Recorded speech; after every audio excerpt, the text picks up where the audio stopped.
Welcome back, folks, to WrestleRant. I am Graham Houston Matthews, and every single week right here on the show, I give my in-depth analysis of all the pay-per-views that I watch on the WWE Network, with the entire month of September being devoted to watching old Unforgiven events.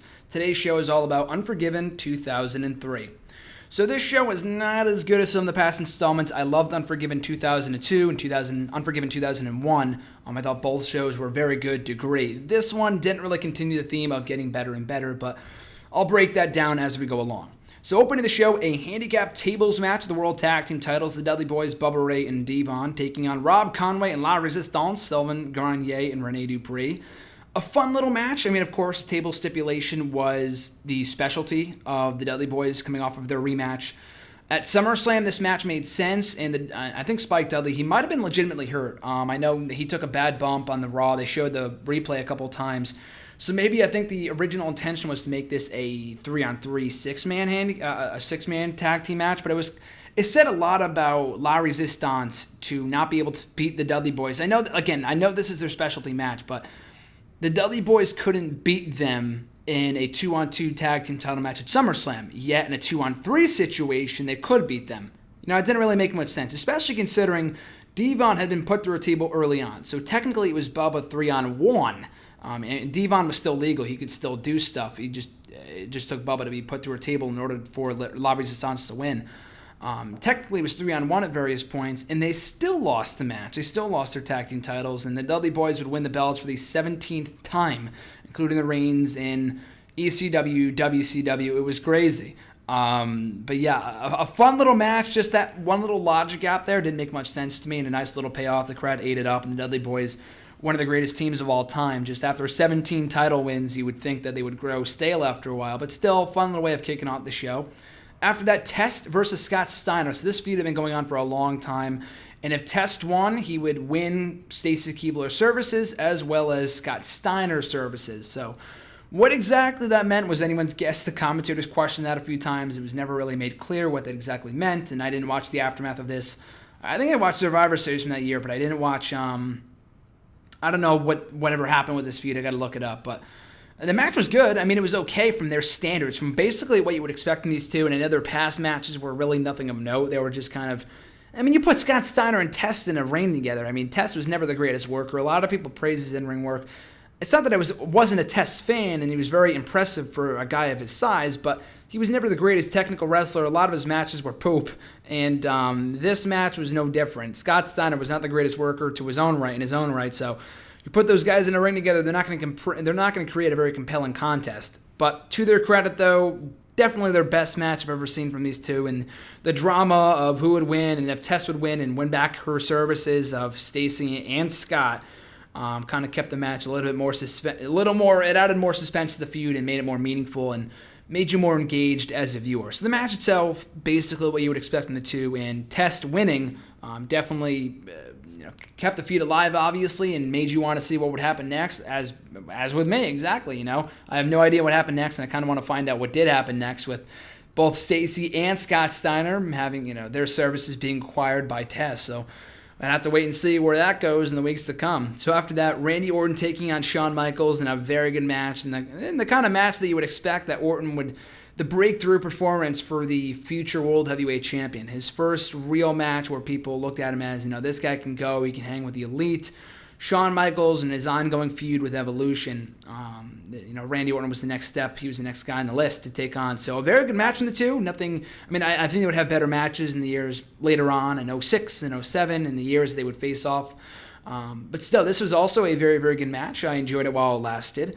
And initially, Shawn Michaels won the match, but then Ric Flair had put Orton's foot on the rope, and usually that doesn't really change much, but in doing so after the fact, the referee reversed the decision, the match restarted, and Orton cheated. He hit Michaels with some brass knucks while the referee was distracted by Ric Flair to knock out Shawn Michaels and win the match. So he didn't win the match clean, but still it was a big win for Randy Orton to say that he beat the Heartbreak Kid, Shawn Michaels, one of the greatest of all time. So a very good match, and it was more about making Orton look strong than it was about putting on an amazing match. The performance wasn't too great. It was a very good match, but it wasn't like match of the year candidate or anything like that. But it was essential in building Orton up as a future top star.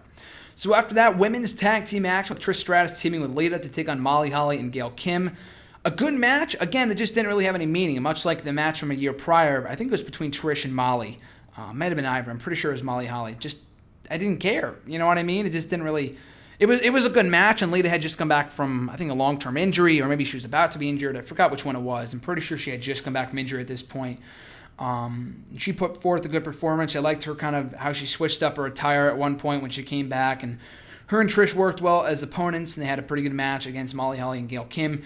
Didn't really do anything for me from a storyline sense. It didn't really do anything for me from, in that respect. It wasn't really significant in any way, or at least they didn't make it out to be significant in any way. But still, though, good match from the two.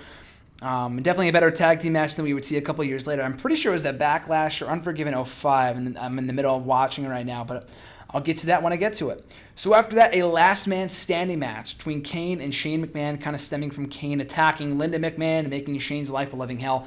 A really, really good match, and it's really odd, too. You would think that, and I praise Shane time and time again, the matches that he had with Kurt Angle and Steve Blackman, The Rock, and everyone else. I mean, these guys just continue to have really, really good matches together, and this one was no exception. The guy was not known for being an amazing wrestler, but every single time he was in that ring, he would get it done and have an amazing performance. And the Kane, I mean, again, of all the people that I just listed, Steve Blackman and The Rock, you would think him and Kane wouldn't really have that good of chemistry, but they did. This match was really good. The ambulance match wasn't fantastic, but it was half decent. And I thought, that was also a really good match, but I thought this was the better of the two. They really went all around the arena, made the most of the stipulation. And last man standing matches can be very hit or miss because they can be very dull and boring because you have to wait for the 10 count. But when you have two exciting opponents in there that have a personal feud going on and they make the most of the environment and they used all the weapons around them, then it becomes an entertaining match, and that's exactly what this was. And Kane going over strong was essential in building him back up as a monster. Granted, it ultimately led to him being jobbed out by Undertaker at WrestleMania, but still, you can argue about the payoff being shit, but still, they were doing right by him to build him back up. In this fashion, 1 month removed from his win over RVD at SummerSlam, beating Shane McMahon in decisive fashion on the show. Very good match from these two. So after that, a triple threat Intercontinental title match between Christian, the then champion Jericho, and Rob Van Dam. A decent match, it's just that it didn't really... they got a lot of time, too. They got nearly 20 minutes. It was a good match. It just didn't really have a solid story to it. Christian was a very good Intercontinental champion, and Jericho had just lost by the skin of his teeth, and RVD was just RVD. So it was a good match. You had all the right components with all three very good workers. It's just that it didn't really tell a very good story. It was just kind of a spot fest for the most part. But in the end, though, Christian came out on top, still the Intercontinental champion, so... retains the Intercontinental Championship on this show. Just a match. A very good match. It just didn't really, again, like the women's match, it didn't really hold any storyline significance from what it seemed. So right before the main event, we had a tag team match with Jim Ross and Jerry Lawler taking on Jonathan Coachman and Al Snow, and the winners would earn the right to become the new announce team for Monday Night Raw. So Jonathan Coachman around this period in time had just really came into his own as a character on WWE TV, and Al Snow, I had no idea what he had anything to do with this. And the match was exactly what you thought it would be. Just complete trash. Jim Ross doesn't wrestle. I love Jim Ross. The guy's not a wrestler. Neither is Jonathan Coachman. I didn't need to see Al Snow at this period in time either. And Jerry Lawler and Snow just pretty much carried most of the match to as good of a match as they could possibly put on. Just pretty forgettable shit. They should have just had Ross and Jerry Lawler win, just get it over with. But surprisingly, it was the Coach and Snow winning this match. And they would become the new Raw announce team for the foreseeable future. Not too long, but for the next couple of weeks. But despite that, though, Jim Ross and Jerry Lawler were contractually obligated to continue to call the rest of the show, and then Coach and Snow would take over the next night on Raw. So the main event for the World Heavyweight Championship, Triple H defending the title against Goldberg, with the stipulation being that if Goldberg lost, he would be forced to retire. So the ending outcome was never really in doubt, and I talked about this in my 01 review for Unforgiven, that I didn't really think it was a huge deal that they waited until Unforgiven to put the title on Kurt Angle because it was his hometown. It was right after 9/11. And all these other components, he was red hot. So it didn't really matter that they waited to put the title on Kurt Angle, in my opinion. This was the one instance where they fucked up and they really should have put the belt on Goldberg at SummerSlam. They really, really shit the bed in that respect, in that he fucking annihilated everyone inside that chamber. Yeah, he came up short with a fucking sledgehammer shot. It reminded me of... what was it? It reminded me of this year, WrestleMania, with Triple H and Sting. Just one sledgehammer shot and he's done. It was fucking ridiculous. But because of that, the title change in the show, I mean, Jim Ross, again, would have a huge call for it. He was, Goldberg, the new world heavyweight champion. And just going crazy. But the crowd response was good. I mean, they were just kind of lukewarm to it because it should have happened at SummerSlam. They waited way too long. The ending outcome was predictable. They knew Goldberg was winning here, which is not always a bad thing. But when you add he has to retire stipulation, you fucking know he's going to win. I thought that was kind of stupid. And to boot, Goldberg and Triple H didn't have the best of chemistry. I mean, Goldberg was never the greatest in-ring worker to begin with, but when he had a quality opponent, he could be carried to an entertaining performance.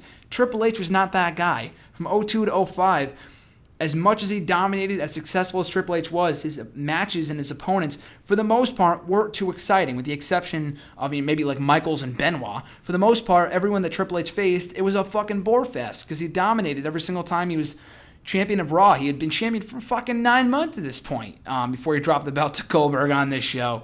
So it was insane, but, it wasn't a terrible match, just very, very boring. And I'm glad I didn't really get as much time as some of the other matches, like the IC title match, or the last man standing match. But to go about 15 minutes, I would even argue you could have made it shorter than that and have Goldberg make short work of Triple H. But at least the moment, it could have meant more if it happened at SummerSlam. But the crowd popped for it. They like Goldberg as world champion. And definitely not one of his better matches. And Triple H, the whole thing was that him and Triple H, like I mentioned, didn't have good chemistry. So why did the feud go on as long as it did for the rest of 2003? That didn't make much sense. But anyway, decent match. Goldberg ends tonight as the new World Heavyweight Champion. So that, ladies and gentlemen, was Unforgiven 2003. Hopefully you enjoyed more than I did. I thought it was an okay show. Unforgiven 98 was still the worst show I've seen to this point. A stupid show. This show was a little bit better than that. It had more highlights. It had more to like about it. Orton and Michaels, very good match. Kane and Shane McMahon, definitely the best match of the night. The opener was okay. It was fun. Test and Scott Steiner, basically what you would think. The women's match, just kind of an afterthought. The IC title match, a good match, more of a spa fest than anything. I didn't really care who won. I'll say that much. The tag team match with their announcers was basic shit. I don't know why they always opt to put the announcers in storylines. It makes no sense. Just have them do their job and don't get intertwined with the wrestling stuff. And the main event was pretty boring. So definitely a step down from Unforgiven 2002 in my opinion. Not the worst show I've ever seen, but definitely mediocre at best, I would say. So watch it back at your leisure if you would like, but the one match from the show I would recommend you go out of your way to see is Shane McMahon versus Kane in the last man standing match, by far, hands down, the best match in this entire show. But that is Unforgiven 03. Thank you for watching. Thank you for listening. But before we go, though, be sure to check me out on Twitter at WrestleRant, on Facebook at facebook.com/graham.gsm.matthews. And finally, but last but not least, be sure to check me out on my website, nextairwrestling.net, where I do live reviews of Monday Night Raw every single week. And I think that's about it. I'll be back on Tuesday with my review of Unforgiven 2004. And be sure to like, comment, share, and subscribe. I'm Graham G. Matthews. Have a great week, folks, and I'll catch you guys down the line.